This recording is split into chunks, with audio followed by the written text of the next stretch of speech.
All right, I guess we're ready to get started then. All right, so first some announcements. For any of you who are interested, the DVDs are on sale on All Talks downtown. Downtown. Yeah, downtown's cool, right? In the area over here on the 18th floor. And Robert Stick's books are on sale at the DVD store until his Spy Improv talk. All right, I haven't been getting a lot of sleep for the past few days, so bear with me. All right, so today I'm here to talk with everybody about the human brain and ultimately the hackability of that system.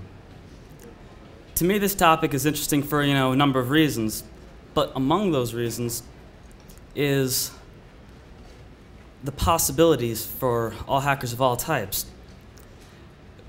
Stereotypically, hackers have been known as people with good technical skills, but also as antisocial and not always with great social skills. And this obviously is not always true, but it would be interesting to see if at some point in the future a hacker became known stereotypically as a person who instead had very good interpersonal skills and a deep insight to what makes people tick. Of course, the most important thing of investigating these possibilities is to learn how to protect yourself. So, brain hacking in one form or another has existed for quite a while. The most broad of them is social engineering, which most of you are probably already aware of. And by taking a somewhat modern understanding of the brain into account with a programmer's perception of things, new possibilities seem to open up, allowing somebody not only to manipulate people with a battle of wits, but also by virtue of having an understanding of how they think. But anyway, first thing to talk about is the system that you'd be working with, which is the human brain. Basically functions as the central processing system of the whole nervous system, and it's the most complex and powerful computer known. But even with that impressive resume, it still has a number of notable issues. It's actually somewhat slow, compensating for that with massive parallelism, and it has a wide number of malfunctions that you're either born with or you develop as with age. And what's of particular interest is that the brain is the result of newer structures being built on top of older ones in the relatively random process of evolution. And just like certain operating systems, not really naming any names, and other systems for that matter, when built up in such a manner, have a number of issues and bugs which can arise. And if you look hard enough, you just might find certain ways to circumvent the system's securities and gain access to one of its systems which have a weaker. In the case of the human brain, this can't be good. So let's start by looking at one of the most classic forms of influence. Hypnosis. We've all heard about it, but I'm not talking about that stage stuff. Generally, when you hear about hypnosis, you'd hear about it being described as a sleep-like state, where the person is in a more suggestible state than usual. However, there are many kinds and of different depths. But no matter what kind, the most important piece of that equation is what's known as the critical factor. Hypnosis actually can be defined as bypassing the critical factor of the conscious mind, followed by a selective acceptable suggestion. The critical factor is the protection for the mind, basically deciding what should or should not be believed. In short, it's a trust level, or a permission level, if you will. And there are, which would basically be, is someone taking what they're hearing with a grain of salt, throwing it all out the window, or absorbing every word they hear. This factor varies depending on a number of variables. For instance, if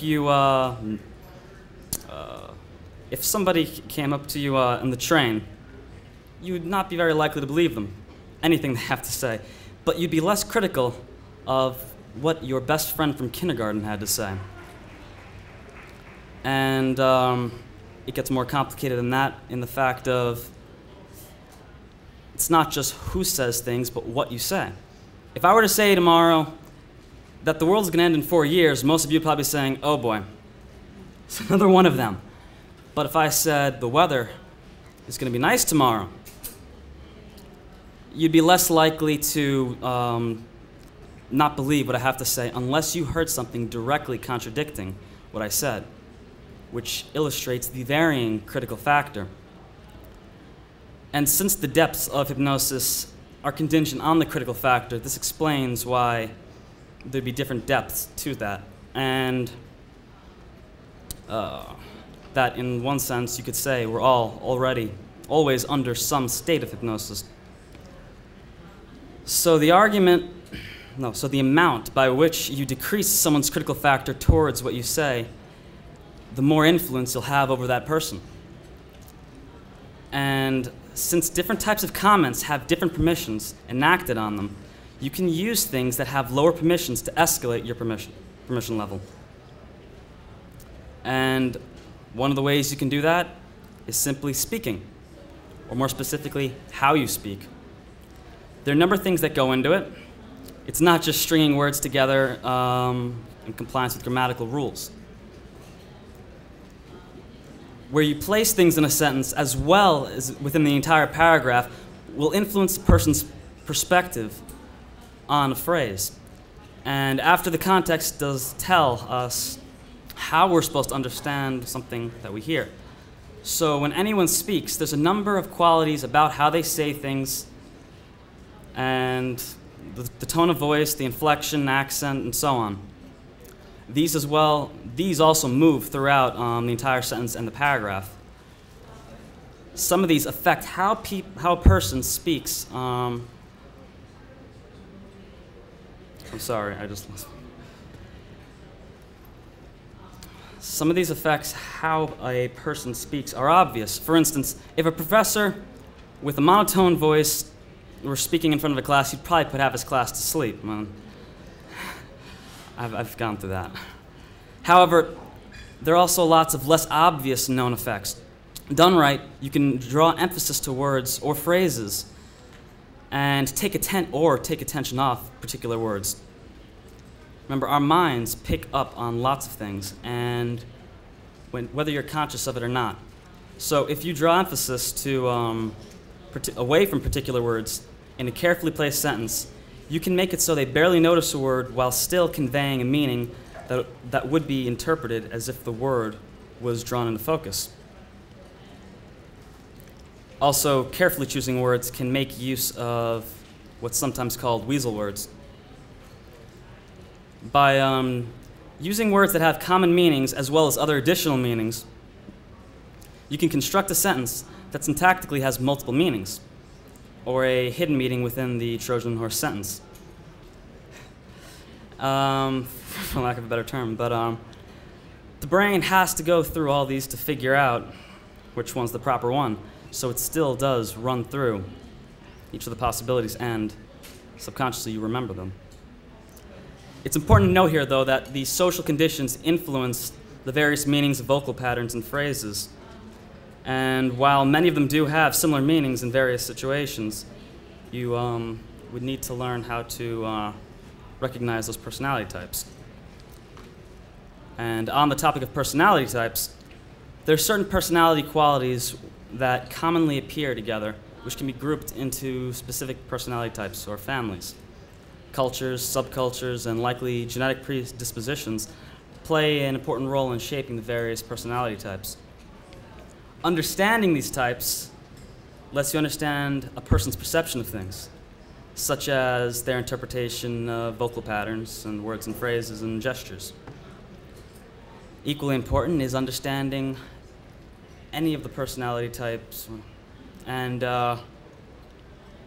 by understanding them well enough, you can recognize outward signs and possibly allowing you to fingerprint the personality, either passively if they give out enough information about themselves, or actively by probing with inconspicuous comments.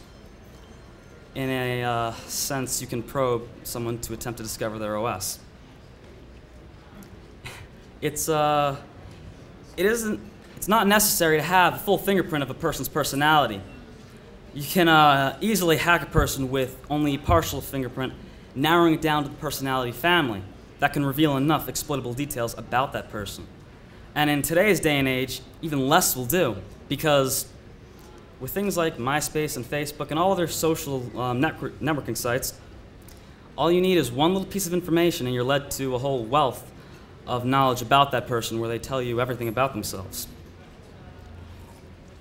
The less questions you need to ask.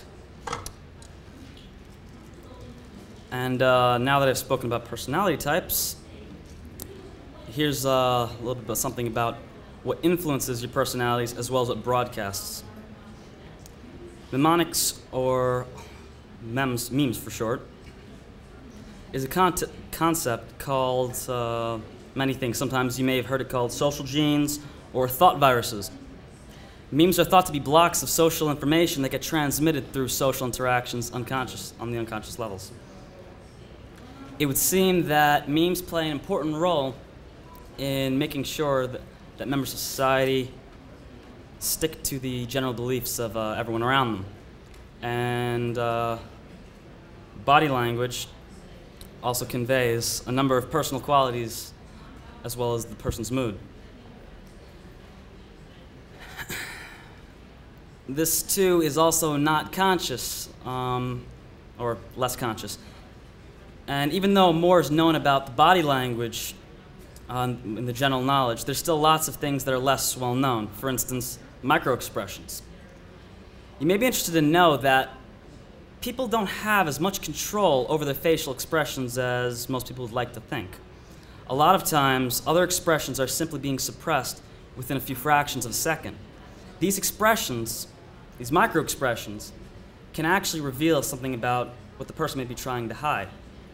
For instance, if a person is lying, they'll probably make a microexpression, and if you were to take a still shot camera and freeze the moment when you show that, you'd likely see an image of disgust on their face. And with enough practice, most people can actually see these without using cameras. So by looking at these microexpressions and other more commonly known body language patterns, you're able to pick out some useful information in an attempt to possibly fingerprint a person's personality. And body language is not only just a tool of exploitation, but also of discovery. I mean, backwards. It's also a tool of exploitation and not just discovery. There's a number of things that you can do that can slip past the conscious defenses. For instance, during a conversation, it's not uncommon to see people moving their hands while they speak. And that gives you the opportunity to sneak in gestures that are barely noticeable unless you're looking for them. But the subconscious level did notice, and it's always recorded. And one of the most things you could talk about after am I going on to that? Yeah. But anyway, one of the most things I could talk about after disclosing any definite or possible security vulnerabilities is to mention the fact that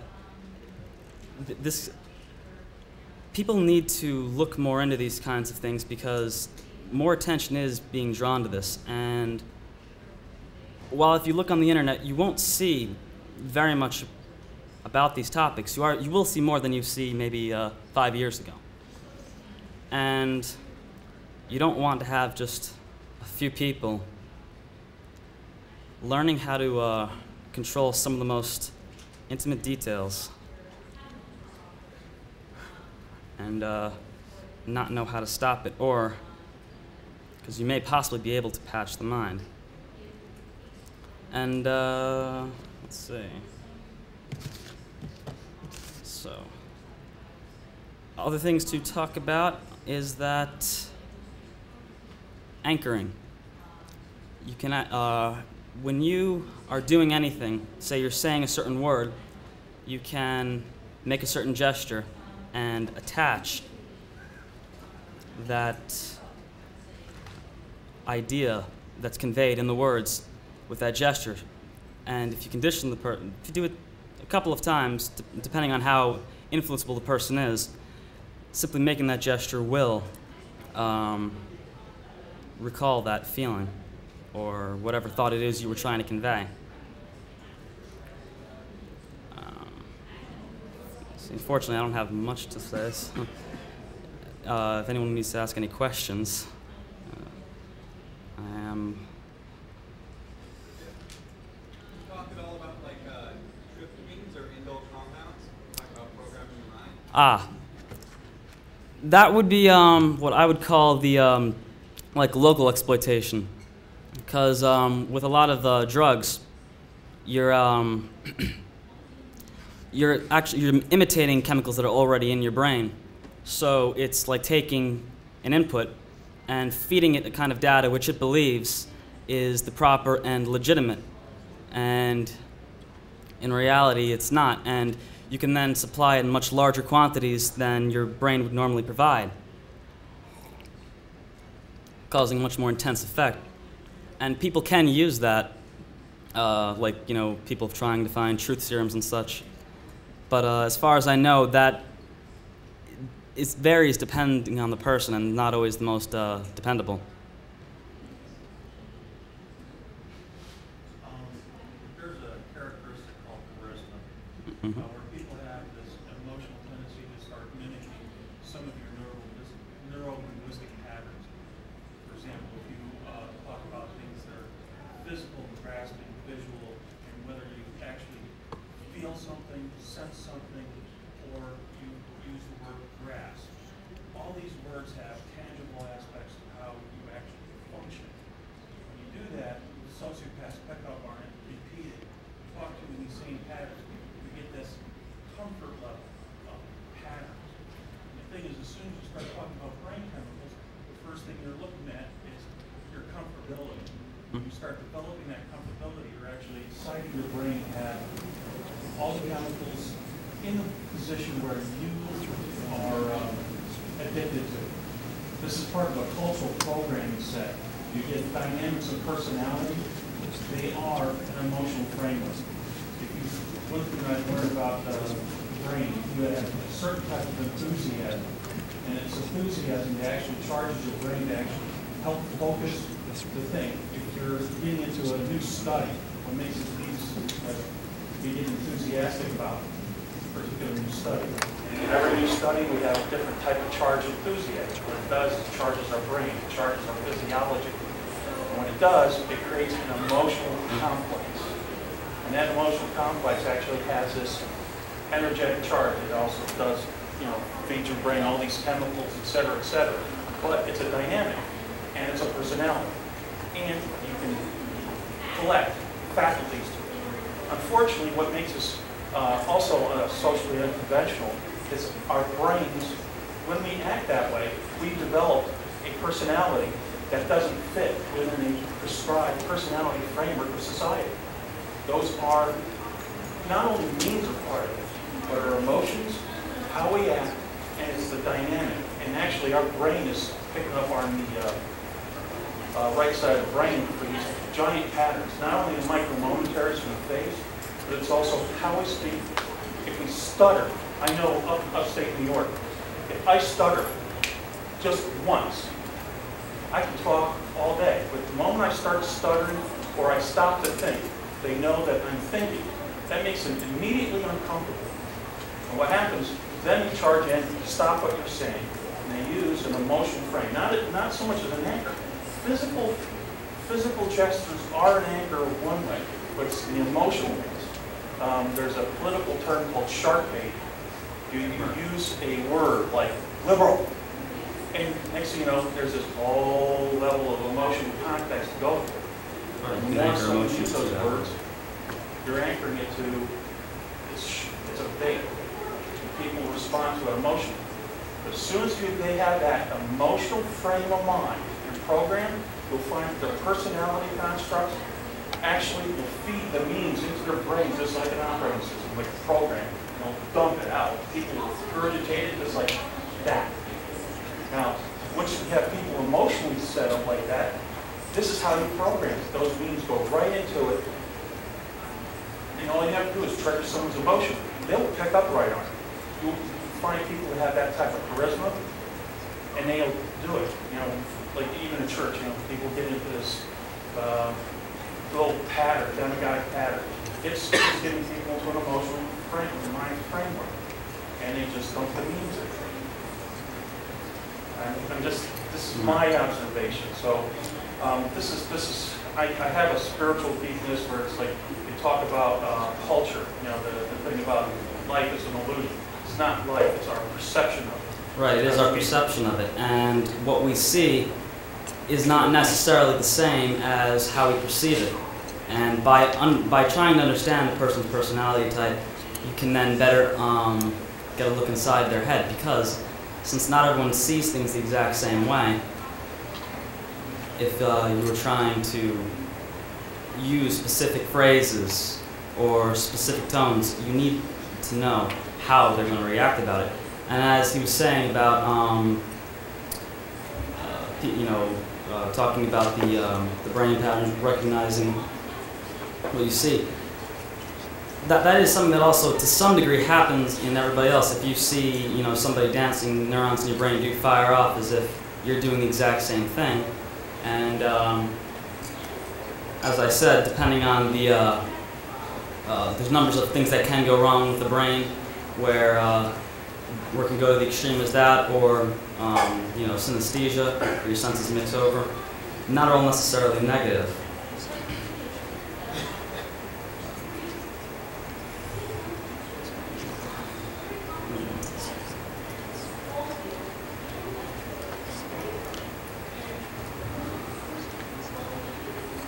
Yep. Talk a little bit about, I'm not sure if the word is modeling or replicating somebody else's body language. Modeling is from neuro-linguistic programming, and what that generally is that if you have a teacher teaching a student something, or a trade, they're not necessarily going to convey all the information that would need to be conveyed, because some stuff they may consciously not think of, that you just take for granted. And the principle is, by mimicking the person on every level you possibly can, that you're going to subconsciously pick up on the things that they would otherwise not pass over. And it would seem that would be then part of the larger construct that I talked about, like the memes, where we transmit information without actually being consciously aware of it. And if you're not consciously aware of the information you're transmitting, whether it's positive or negative, it may be more than what any person wants to actually give out. I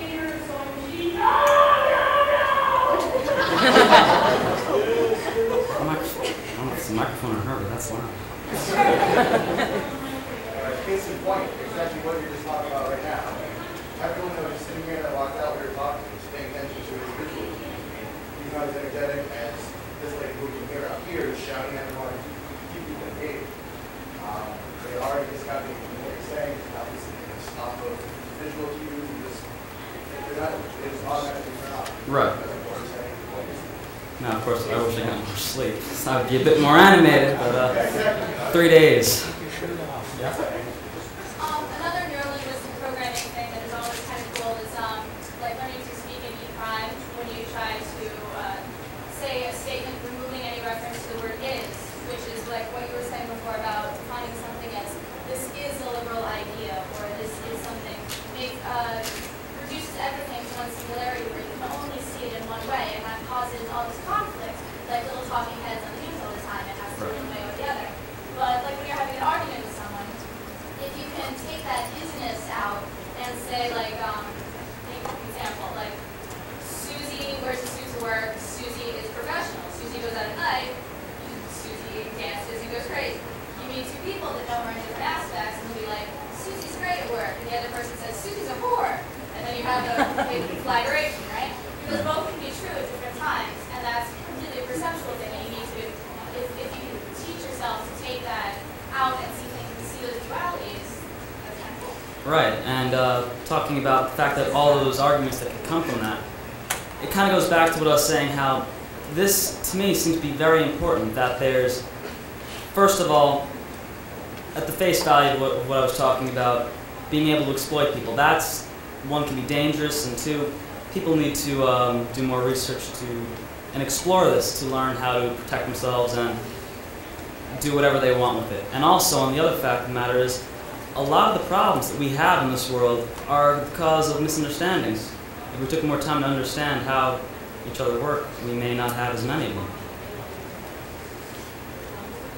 You mentioned more research on brain hacking. Right.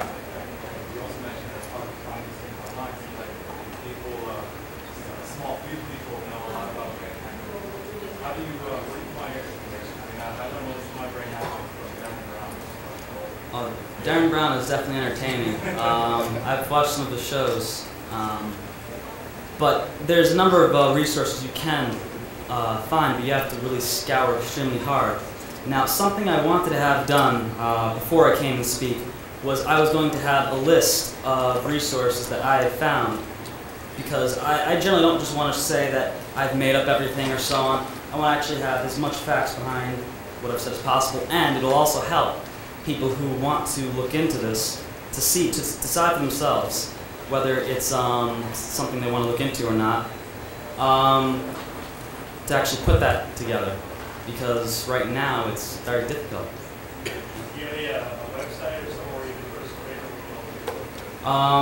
Right now, what I was going to do is I have a, on Gmail, I was going to put a set of links on Google Pages.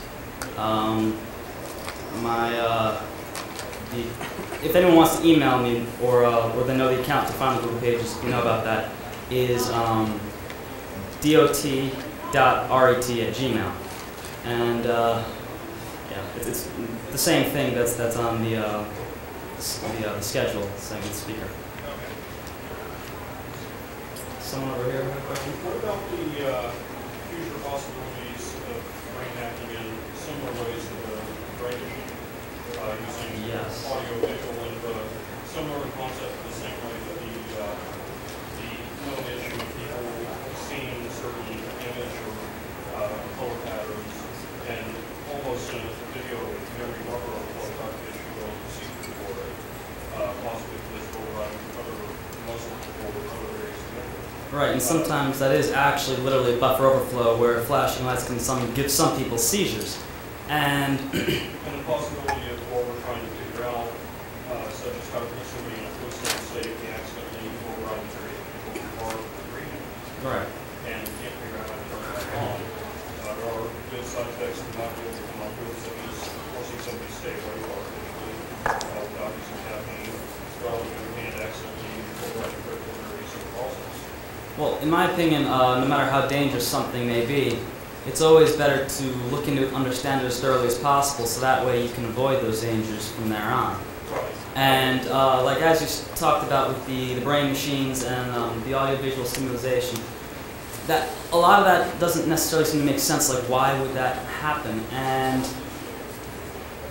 there is also a lot of research we need to do on the brain. But one thing I mentioned earlier was the brain is structures built on top of structures, and the ones before weren't really completely designed for the ones that come thereafter.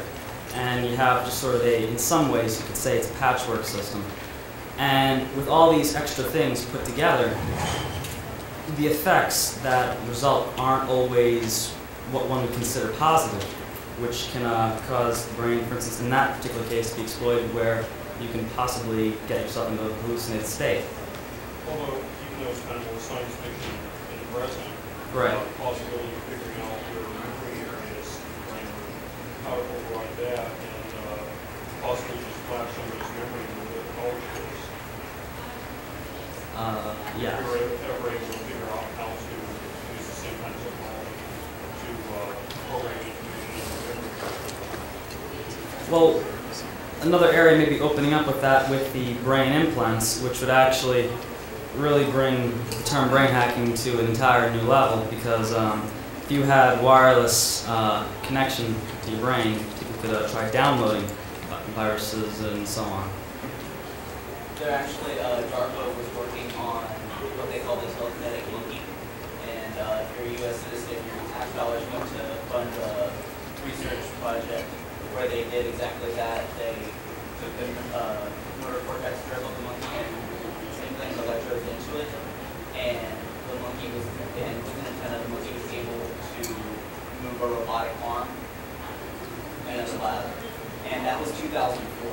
It's now 4 more years later. So technology has probably progressed a lot, just as more law states. So expect a lot of that stuff in the future. Right now it's the motor cortex, so it's probably more of that physical barrier. What they're hoping for is the people who are quadriplegics who can't move any of their body, they'll be able to hack around the spine and give them mobility again. But again, that's in the future. That hasn't actually been done yet. So as far as interfaces of electronic components and wetware, as it's called, for the brain, it'll probably be that first, but probably within most of our lifetime we'll see a lot of that. I'm not an expert on this, but I've done hypnosis for about 2 years now. If you don't want to learn like a huge big system, a good starter thing to get is a book called How to Change Anybody. It's the author. It's called How to Change Anybody. And in it he has very specific examples of social manipulation that he's done for specific things, for friends, for loved ones, for family, for kids, to get somebody to believe a certain thing, to not believe a certain thing, to do something, not do something. What we've learned about the brain is that as far as what affects your happiness, it's what you're thinking, and not even that far back. Generally, your level of happiness is determined by how you feel about the events of the last 3 months of your life. They've taken people who have been in horrible car accidents and people who have won the lottery. Rate your level of happiness from 1 to 10 right after it happened. Of course, the people who just won the lottery were very, very happy, and those that have been in car accidents were not very happy at all. A year later, they polled the same people, and as far as the differences in happiness level, they were negligible. So a year later, it does not affect your happiness. So over a longer period of time, if you do little things like that with someone over a longer period of time, again, the threshold is 3 months. So that's really all it takes. If you get 3 months past an event, it only affects you. Right, and well, someone had a question? I was wondering if you could talk a little bit about how these inherent vulnerabilities that can be exploited in our subconscious are utilized by public relations companies. If you maybe could talk a little bit about the work of Edward L. Bernays. Well, I know that in the public sector, they definitely do try to, depending on who it is you're talking about, would probably try to use various methods to get their viewers to either believe what it is they want or tune in next time. But I'm not exactly the biggest news person, so I really can't go in too much into that, unfortunately. So just have one other point. It's just something I found recently. The work of Professor Michael Persinger, who I forget which university he's at, but it's at University in Canada.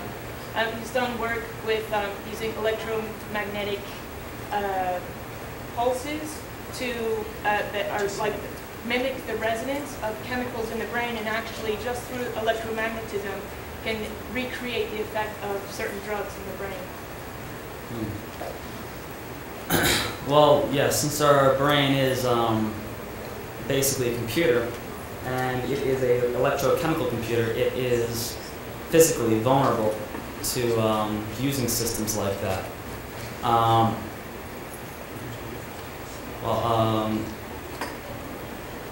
was going to go on with something else for a while, so if you want to say something now, I'll be fine. Well, I just wanted to say something more about Persinger. He's at Laurentian University, and he's got this thing called the God helmet.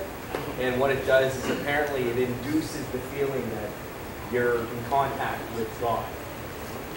And I mean, there's also on the X-Files as well, so you may remember that show a long time ago. That does remind me of certain chemicals which you can come back to with the hardware hacking, like DMT. A lot of people have claimed they've experienced beings and so on. Yeah, there's a apply a strong electromagnetic field as part of your day for your peripheral lobes. It stimulates the emotions, and you get they call it an epinoic event, where you can see God, you can see anything. It's a very large emotional event. It causes, opens up the mind to be either hyper-suggestible or to fill it in the vacuum with your own cultural preferences. You have physical phenomenon like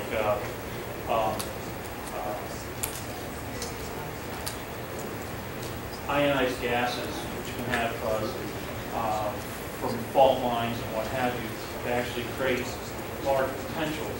You get people who see God at rifts and caves and whatnot, where these physical phenomena are likely to happen. Right, and that all brings up an interesting thing because those kinds of chemicals don't always have the same effect on everybody. Some people would have a very spiritual encounter, and other people would have a very bad one. And point taken. The 750 observers at the Fathom, only 2 had religious experiences. Everybody else just saw light. Right, and they've actually, I forget what the, there was some people talking about that they believed that a specific gene, I forget which one the designation was, that people who had it were more likely to be religious or not. And whether that's true or not, a fact that would remain is that certain people who are more religious would have, again, certain personality types. And that actually is very important to understand, to pay attention to how someone acts, what it is they're giving off, because being that our perception is so different, that not everyone perceives things the same way depending on what your personality type is, you could equate that for anyone who's had experience with web design, it'd be the equivalent of an interpreted language or HTML, like JavaScript. You know, that thing is every browser supports it in a completely different way. And you need to understand specifically how each one works if you want to be able to make it run properly in that one. And the idea, and when you put ideas in different people's heads, it kind of works the same way. You mentioned memetics and memes, and some of the stuff about PR also brought this to mind. There have been a lot of sort of anthropological and cognitive science studies, or at least emerging, about the effectiveness of certain ritual acts in religion.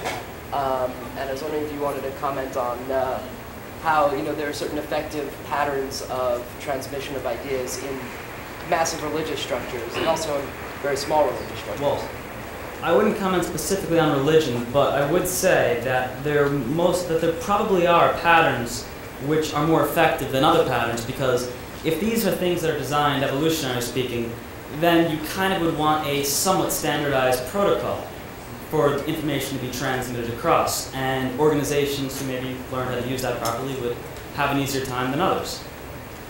You mentioned how misunderstandings are the cause of most of the conflicts in the world. And do you think that getting the information out there about our interactions and the subtler levels of things that people don't usually notice, do you feel that, like, disseminating this knowledge, how do you see that? How do you see that affecting, like, society as a whole? Well, you can always point to certain negative things coming from anything that you go and try and do. But as I said before, in my opinion, if you want to eliminate the possible negatives that can come out of that area, you should explore it till it's fully understood, and then you can do your best to prevent those issues, whatever they may be. And also, this is also a matter of information, of knowledge. And I don't think that any dangers which may possibly happen can outweigh the quest for knowledge and the benefits that you can get from it. So a couple of people have mentioned a couple of things that actually there are, like, more recent updates for. So in terms of the monkey brain thing, they've actually gotten the okay to start working with human research. And then the gentleman commented about religious studies. There actually is some work that was done on religious environments And there's actually a book online that people can read called The Battle for Your Mind by a guy named Dick Sutton. And he actually talks about his research as well as, he's a hypnotist. He talks about his research as well as someone else's research in dealing with religious ceremony and how that puts people in a certain state of mind and certain things that are done in religious ceremony to invoke certain states of consciousness. So a lot of these things are all talked about in MIT has a cognitive science journal, and it's a monthly journal, and it's really good that deals with like all the things that we're talking about right now. What's the name of that journal? Right, the other person in the back had a question? Subliminal, are you ever in a store or listening to something and you say, they're hitting me with some subliminal message, and how you can resist that? I didn't completely hear everything you said. I'll say it a little louder.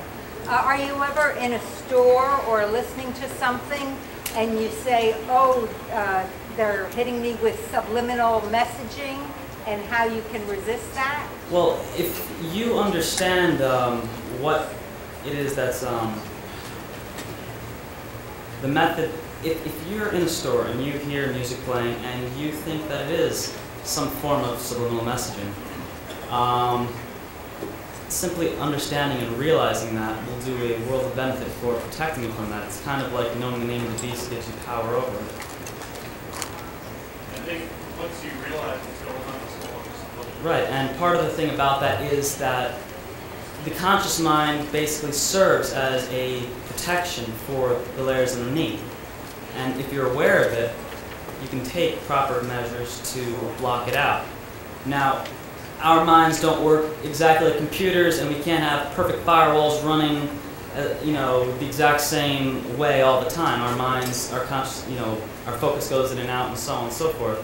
But still, simply by being aware of it, you would actually decrease its effectiveness.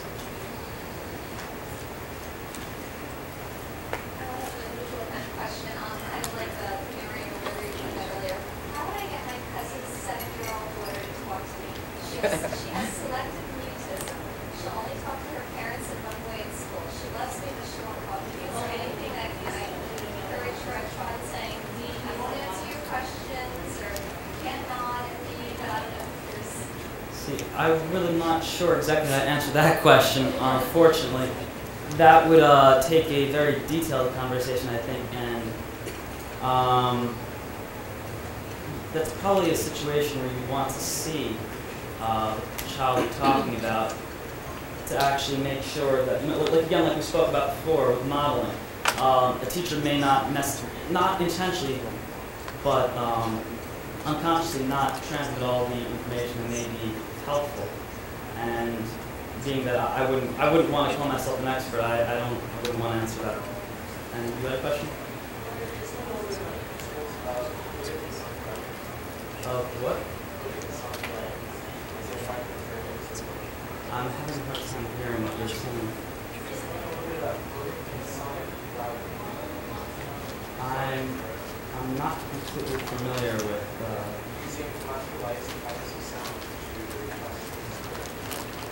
well, we did speak about that earlier, and that mainly was just talking about it doesn't all completely make sense, but rather the fact that the brain is layer upon layer of newer structure on top of older ones that, with all these extra systems running in between, it's kind of hard to say whether that's intentional or not. For instance, there's actually, you don't see in just one part of your brain. You actually have seen two different parts of your brain.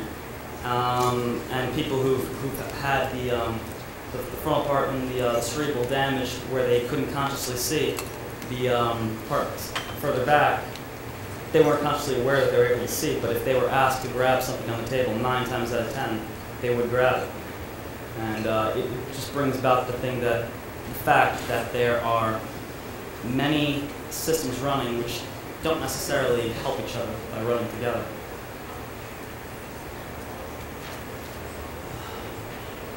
I have a related question about brain training as well. Okay. In the magazine, when Mitch Altman gives these questions for range, he explains the theory behind it by saying, among other things, that certain patterns of sound and light will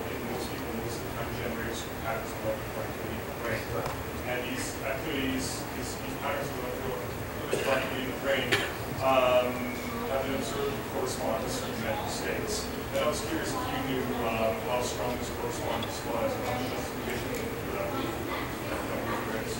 Well, I've heard different numbers, and so it does depend on who you talk to. Sometimes people will say 10% are, you know, are all that'll be affected. Other times they say 20. Sometimes they say a third. Again, I would say that that comes down to you know, personality types, and being that the mind is in the brain. Understanding that would then give you an understanding to the brain, and then possibly you could tailor it so it would work a large percentage of the time. I think a good example of a pattern of light that can affect people, and you can try this on yourself to see if it affects you, is but somehow try and find a pattern of light that looks like a pair of boobs, and see how that affects you, and think about how that might affect your friends and how many people around you that might affect. I don't know, because like there's a lot of pictures of boobs online. And that actually does bring up an interesting point. That when we look at things, inanimate things like, say, clouds, we look for patterns in things. We see shapes that aren't really there. And by the fact that our mind does that, we are be influenced. Just lost what to say. You can be influenced by things in a number of ways that. Yeah, I'm sorry. I'm really sleeping. Like you're talking about light patterns, these lights are like blinding me right now. I don't know why they have them shining in my face.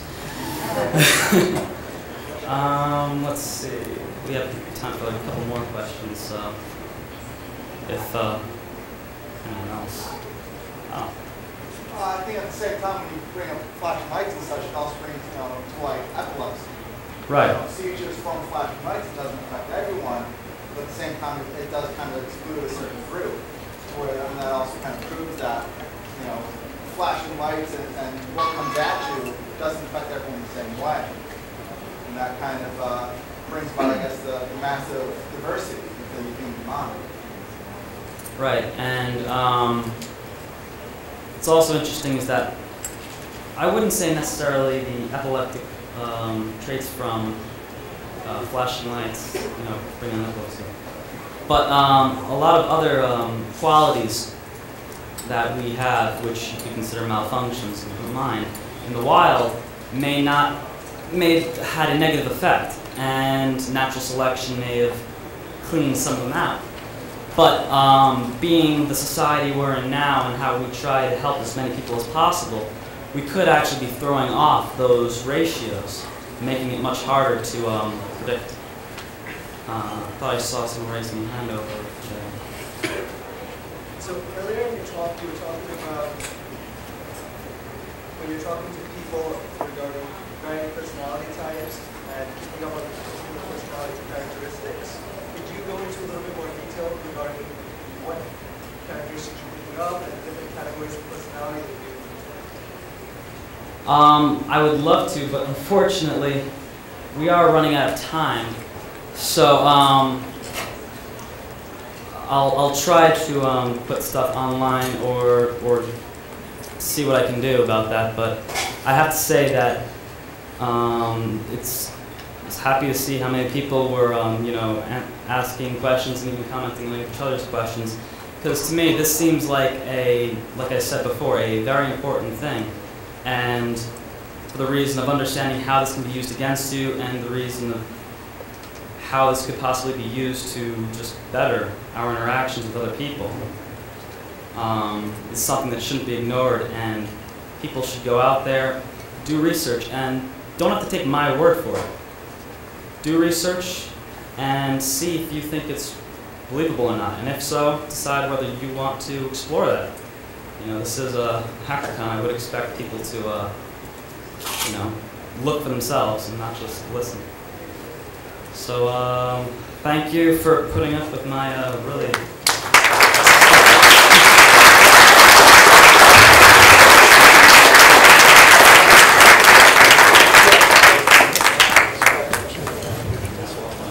I have to go downstairs and see how I placed in the cyber contest. And there was this morning there's a couple different. It's like a network intrusion thing. I've never done it before, but it was awesome fun. It's like this new sport that they just Scientific American Brain, and it's like a monthly journal. It's just all things. We're an organization called Sensory Research, and so I do sensory research and then do audio PR. So like right now, I brought my VR glove and we'll be demonstrating some stuff sometime this week. Using the VR glove to navigate VR scenes, and then software that allows you to sort of using VR audio and video in an immersive environment. Yeah. You know what? I just gave out my last one to that gentleman there, but I'm going to go. Are you here for other meetings? Yeah, I'll be here. Okay, I'm going to print up some more, so I'll definitely give you that. That's awesome. Thank you.